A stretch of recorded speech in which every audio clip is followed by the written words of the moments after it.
नमस्कार, आप देख रहे हैं एसएमएस न्यूज़। मैं पुनीत जोशी आपका हार्दिक स्वागत करता हूं। ऑपरेशन सिंदूर को लेकर देश भर में लगातार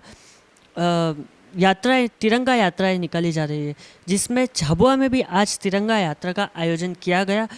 हृदय स्थल राजवाड़ा से प्रारंभ होकर शहर के मुख्य मार्गों से होते हुए विजय स्तंभ तक पहुंची, जहां पर इस यात्रा का समापन किया गया। और समापन के पश्चात सैनिकों को, जो भूतपूर्व सैनिक थे, उनका सम्मान किया गया। उन्हें शाल श्रीफल देकर सम्मानित किया और यह यात्रा निकाली गई। देखिए इस रिपोर्ट में, और कैसी लगी आपको ये रिपोर्ट हमें कमेंट कर ज़रूर बताएं। ऑपरेशन सिंदूर के माध्यम से भारतीय सेना ने जो शौर्य का प्रदर्शन किया वो सारे विश्व को चमत्कृत करने वाला है। कोई ये कल्पना भी नहीं कर सकता था कि भारत इतना सिद्धांत प्रिय देश है कि भारत ने केवल आतंकवाद को समाप्त करने के लिए पहली बार पहलगांव के अंदर जो हम पर अत्याचार हुए और उनके परिवार के कोई 10 लोग एक साथ मारे गए, और आज हम लोगों ने ये कहने का साहस किया है कि हम किसी राष्ट्र के विरुद्ध नहीं हैं। और जब पाकिस्तानी सेना ने हम पर आक्रमण किया तो मात्र 2 दिनों में भारत की सेना ने उनके नेस्त नाबूद कर दिया।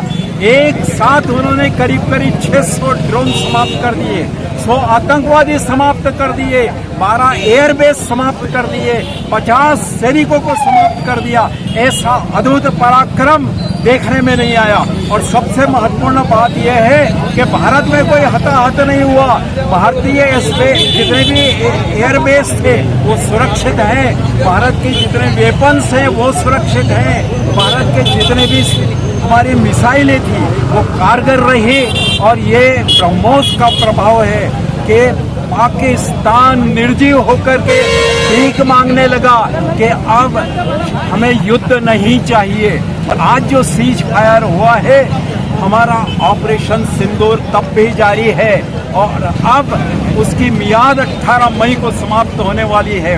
अगर आतंकवादियों को भारत को नहीं सौंपा गया तो पुनः आतंकवाद के विरुद्ध भारत अपने शस्त्र हमेशा ही पाकिस्तान के सामने लगाए रखेगा। ये सैनिकों के शौर्य को आज नमन करने के लिए झाबुआ की जो नागरिक सुरक्षा समिति है, झाबुआ की जो राष्ट्रीय सुरक्षा समिति है, उसने उनके आह्वान पर भारत झाबुआ के नागरिक यहाँ एकत्रित हुए हैं। वे अनेक संगठनों से संबंधित हैं और यहाँ की जो जागरूक जनता है उनका प्रतिनिधित्व करते हैं। एक बार हम सबके साथ बोलें, देश की सेना जिंदाबाद। देश